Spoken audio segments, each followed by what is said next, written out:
राज्य सरकारने दिलेल्या आश्वासनानुसार 56 लाख शेतकऱ्यांच्या कर्जमाफीची प्रक्रिया वेगाने सुरू असून सुमारे 36,000 कोटी रुपयांच्या निधीचे वितरण सुरू असल्याची माहिती महसूल मंत्री चंद्रशेखर बावनकुळे यांनी दिली।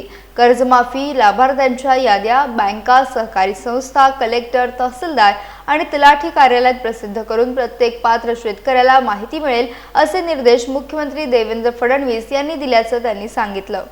आणि मला या गोष्टीचा अभिमान आहे की माननीय मुख्यमंत्री देवेंद्र फडणवीसजी, एकनाथ शिंदेजी, सुनेत्रा पवारजी आणि अजितदादा पवार असताना या महाराष्ट्राला जे वचन दिलं होतं की या महाराष्ट्रातल्या 56 लाख शेतकऱ्याचं 33,000 कोटी रुपयाचं कर्ज आमचं सरकार माफ करेल। आणि मला याचा अभिमान आहे की माननीय मुख्यमंत्री देवेंद्रजीच्या सरकारने, एकनाथ शिंदेजी, सुनेत्रा पवारजींनी या महाराष्ट्राच्या शेतकऱ्याला कर्जमुक्त करण्याचं काम या ठिकाणी केलं। आणि आज या ठिकाणी 36,000 कोटी रुपये आपल्याला आता डिस्बर्समेंट चालू झालं।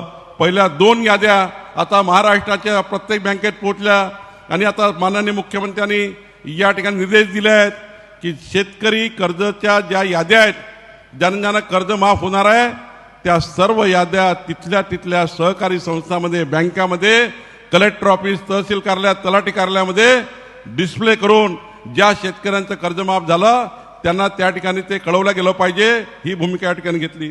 महायुती सरकारने दिलेल्या आश्वासनानुसार राज्यातील 45 लाख शेतकऱ्यांच्या कृषी पंपांची तब्बल 48,000 कोटी रुपयांची वीज बिलं थकबाकी माफ करण्यात आल्याची माहिती महसूल मंत्री चंद्रशेखर बावनकुळे यांनी दिली। यापुढेही महायुती सरकार सत्तेत असेपर्यंत शेतकऱ्यांना कृषी पंपासाठी वीज बिल भरावे लागणार नाही असा निर्णय सरकारने घेतल्याचं त्यांनी स्पष्ट केलंय। आपल्या महायुतीच्या जाहीरनाम्यामध्ये आम्ही सांगितलं होतं या राज्यातल्या 45 लाख शेतकऱ्याच्या शेतामध्ये जो विजेचा पंप आहे, त्या विजेच्या पंपाचं विजेचं बिल आमचं सरकार माफ करेल।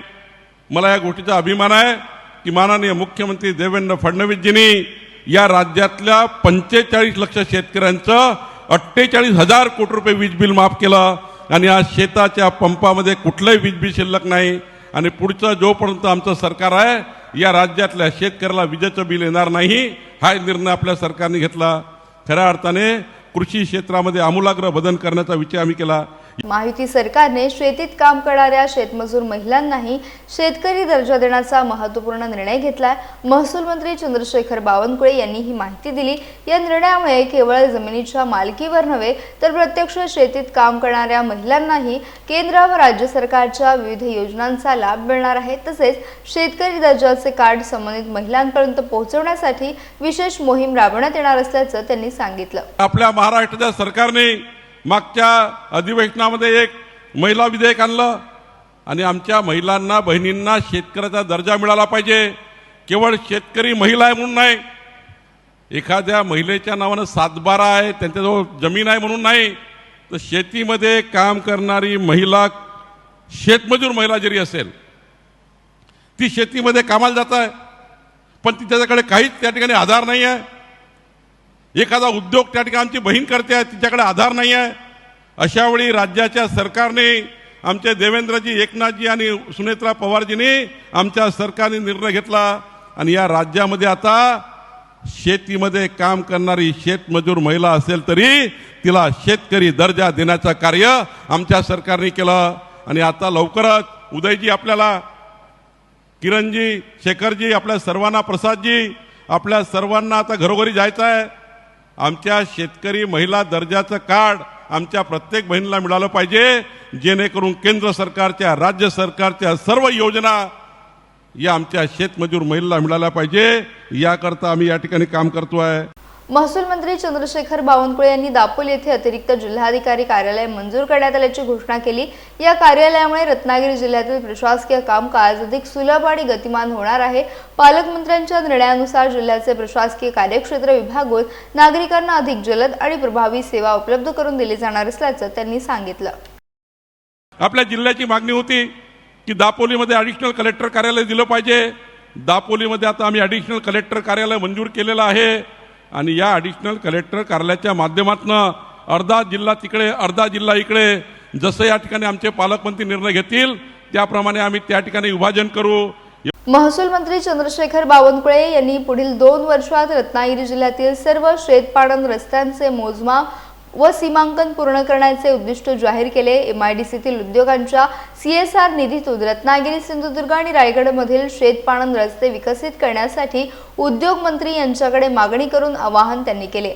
यामुळे शेतकऱ्यांची उत्पादकता वाढेल, जमिनीचं मूल्य उंचावेल आणि कोकणात कृषी विकासाला नवी दिशा मिळेल असा विश्वास व्यक्त करण्यात आला। रत्नागिरी जिल्हा पुढच्या 2 वर्षामध्ये या जिल्ह्यातले सर्व शेतपाडण रस्ते याचं मोजमाप करायचा, याच्या सीमा निश्चित करायच्या आणि मग उदय सामंतजी आपण मोठ्या प्रमाणावर CSRचा निधी मी तुम्हाला विनंती करेल, आपण MIDCचे संपूर्ण आपण MIDCचे मंत्री म्हणून जे करू शकता ते राज्यातलं कुणी करू शकत नाही। MIDCच्या इतक्या मोठ्या कंपन्या आपल्याकडे आहे, या जिल्ह्याला केवळ तुम्ही एकटा CSR वापरला MIDCचा, या जिल्ह्यातले शेतकरी तुमचं ऋण आयुष्यभर विसरणार नाही, या जिल्ह्यातले विद्यार्थी आपल्याला खऱ्या अर्थाने दुवा देतील। आणि म्हणून काही करायचं असेल तर शेतपाडण रस्त्याकरता CSR खर्च करा, त्या शेतकऱ्यांचं जीवनाचं परिवर्तन होईल, शेतकऱ्याच्या शेतामधली प्रोडक्टिव्हिटी वाढेल, शेतकऱ्याच्या जमिनीच्या किमती वाढतील, त्या 10 पट होतील आणि खऱ्या अर्थाने एक नवं परिवर्तन आपल्या कोकणामध्ये झाल्याशिवाय राहणार नाही। आणि म्हणून शेत रस्ते बांधकाम करणे याकरता खूप मोठी मदत आपल्याला किरण सामंतजी, जे काही MIDCमध्ये या महाराष्ट्रामध्ये उद्योग येतील त्यांना CSR मागा, तो रत्नागिरी आणि सिंधुदुर्ग आणि रायगड जिल्ह्यातल्या शेतपाडण रस्त्याला मजबूत करण्याची योजना आपण तयार केला। महसूल मंत्री चंद्रशेखर बावनकुळे यांनी डिसेंबर अधिवेशनात आधी मोजणी मग नोंदणी आणि लँड टायटलिंग कायदा आणणार असल्याची घोषणा केली। मोजणीशिवाय कोणत्याही जमिनीची नोंदणी होणार नसल्यानं बेकायदेशीर व्यवहार व वादांना आळा बसणार आहे। तसेच प्रत्येक जमिनीसाठी मालकाचे नाव, फोटो, QR कोड, नकाशा आणि इतर सर्व माहिती असलेले एकत्रित डिजिटल प्रॉपर्टी कार्ड देण्याची सरकारची योजना असल्याचं त्यांनी सांगितलं। आपल्या सरकारने ठरवलंय या राज्यामध्ये आता 2 महत्त्वाचे कायदे येत आहे, 2 महत्त्वाचे कायदे या राज्यात येत आहे, जो डिसेंबरमध्ये आम्ही आणतो आहे। या कोकणाला मजबूत करणारा, कुठली जमीन कुणाची अनधिकृत कोणी विकू नये, कोणी या ठिकाणी गरीब माणसाच्या जमिनीवर कब्जा करू नये, याकरता आधी मोजणी केल्याशिवाय कोणतंही रजिस्ट्रेशन होणार नाही। 15 दिवसात मोजणी करायची, त्यानंतर रजिस्ट्रेशन करायचं। या राज्यामध्ये आधी मोजणी मग नोंदणी नंतरच म्युटेशन हा कायदा आम्ही आणतो आहे।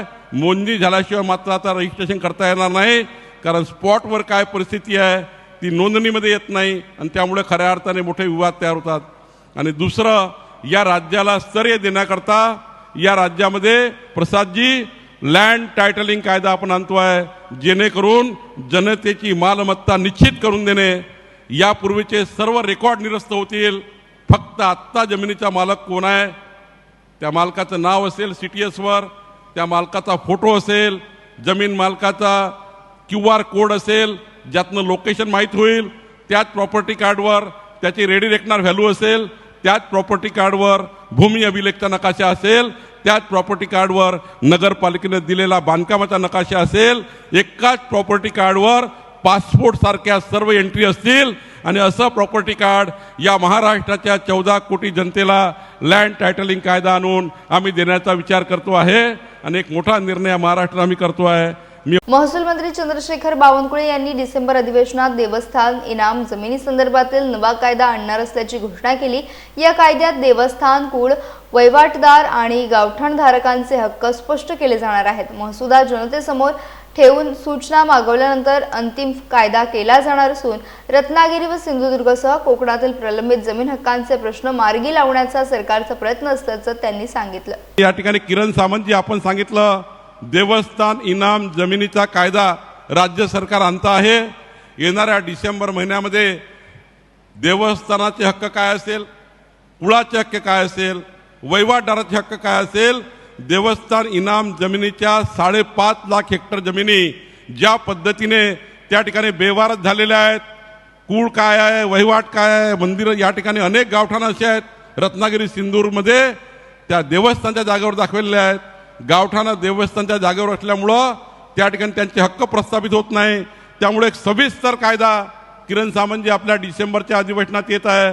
15 लोकांची समिती यावर काम करत आहे आम्ही हा कायदा पब्लिक डोमेनला टाकणार आहे, पब्लिकच्या जनतेच्या सुनावणी त्या ठिकाणी घेणार आहे आणि डिसेंबर महिन्यामध्ये या राज्यामध्ये देवस्थान इनाम जमिनी कायदा आणून या देवस्थानाचे हक्क प्रस्थापित करणे, जनतेचे हक्क त्यांना मिळवून देणे, यालाही आम्ही काम करतोय. त्यामुळे काळजी करायची गरज नाही. तुमचं काही त्या कायद्यामध्ये काही सुधारणा असतील तर किरण सामंतजी आपण सांगा, आम्ही निश्चितपणे त्या सुधारणा पूर्ण करू. उद्योगमंत्री उदय सामंत यांनी महसूल मंत्री चंद्रशेखर बावनकुळे यांच्या कार्याचं कौतुक करत महसूल विभागाने केवळ प्रशासकीय कामकाज न करता राज्यातील विविध भागातील जनतेच्या गरजा आणि भावना लक्षात घेऊन निर्णय घेतल्याचं सांगितलं. जनतेच्या अपेक्षांना न्याय देण्यासाठी संवेदनशीलपणे काम करणारे ते आत्तापर्यंतचे सर्वाधिक प्रभावी महसूल मंत्री असल्याचे गौरवोद्गार यावेळी उद्योगमंत्र्यांनी काढले. म्हणजे पूर्वीच्या महसूल मंत्र्यांनी कामं केली नाही तसा माझा दावा नाही, परंतु महसूल विभागामार्फत नक्की महाराष्ट्राच्या जनतेला काय पाहिजे, विभागातल्या जनतेला काय पाहिजे, मग तो कोकण विभाग असेल, विदर्भ असेल, खानदेश असेल, उत्तर महाराष्ट्र असेल, मराठवाडा असेल, त्या जनतेच्या भावना ओळखून घेऊन ज्यांनी काम केलं ते खरोखरच आपले महसूल मंत्री हे नुसता महसूल विभाग चालवत नाहीत, तर ते एवढे संवेदनशील आहेत की जनतेच्या मनात महसूल विभागाबाबत काय आहेत ते करून देण्याचा प्रामाणिकपणानं त्यांनी प्रयत्न केला आहे. आणि म्हणूनच म्हटलं की त्यांनी आतापर्यंतच्या महसूल मंत्र्यांमध्ये अतिशय उजवं काम केलेलं आहे.